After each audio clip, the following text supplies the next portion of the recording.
Assalamualaikum guys, hi everyone. For today's video pala guys ay maglilinis tayo ng bahay. Tara, samahan niyo naman ako.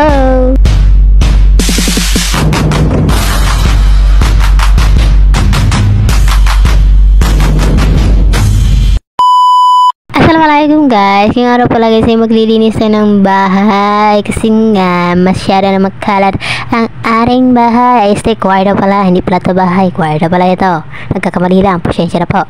Naglilinis sa oras na pala yan guys, naglinis at niligpit ko na pala guys yung mga higaan namin guys para naman hindi mahalikabuhan at makapagwalis-walis na rin dyan dahil nga ay maraming halikabok at maraming buhok guys. Dahil ang buhok ko guys naglalagas na guys, ewan ko dyan guys, kulang na lang makalbo na ako, charot, huwag naman, pangitig na church. At so ayan guys, tapos na ako naglinis ng kwarto at dito naman ako sa bintana guys para punas-punas lang kasi nga guys malikabok na talaga guys, kailangan na siyang linisan para naman ang alikabok hindi magpasok sa loob ng kwarto. At ito guys, nagwalis na rin ako sa labas. At ito guys, kita nyo naman guys, sobrang kalat na guys.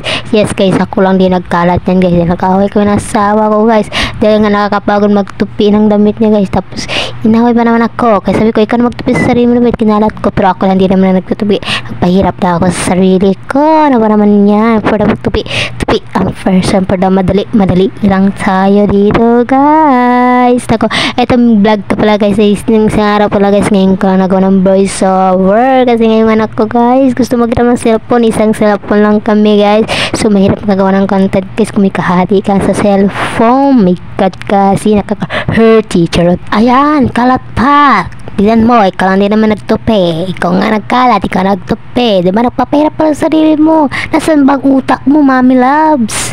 Cheers. Sa oras na yan guys, gusto ko na talagang maligo kasi malagkit ng aking katawan.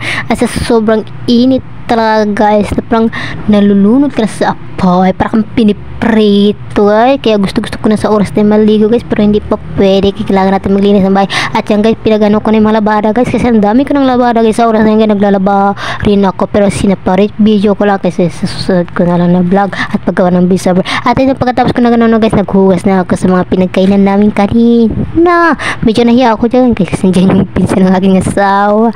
May try ako magano'ng content guys pag may nakakita. Ano ba naman yun? Ayan guys, tumahan pa si Miming. Akala mo naman gusto makisali sa vlog ko. Pagpasensya no guys, kung akala nyo nasa langit tayo sa video na yan kasi nga guys, yung araw guys bantang talaga sa camera. Pagpasensya nyo na kung akala nyo nasa langit ako naghuhugas.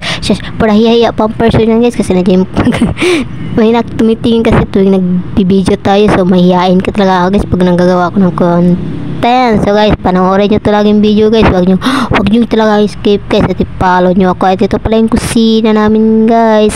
Pagpagsensya nyo na guys kung nakikita nyo lagi sa mga vlog guys, paiba-iba yung mga kusina namin guys kasi nga guys wala kaming sariling bahay, so nag-uupa lang kami, palipat-lipat lang kami ng bahay kasi kung wala kaming bahay, yung mahirap guys, wala ka sariling bahay kasi palipat-lipat kang matitirahan, hindi mo alam kung saan kang titira, naghahanap ka ng budget, yung patok lang sa inyo. Alam mo ba guys, gusto talaga magkaroon ng sariling bahay na matatawag ng amin size. Hindi pa po nakapalo sa akin, i-follow nyo ako. Maraming salamat.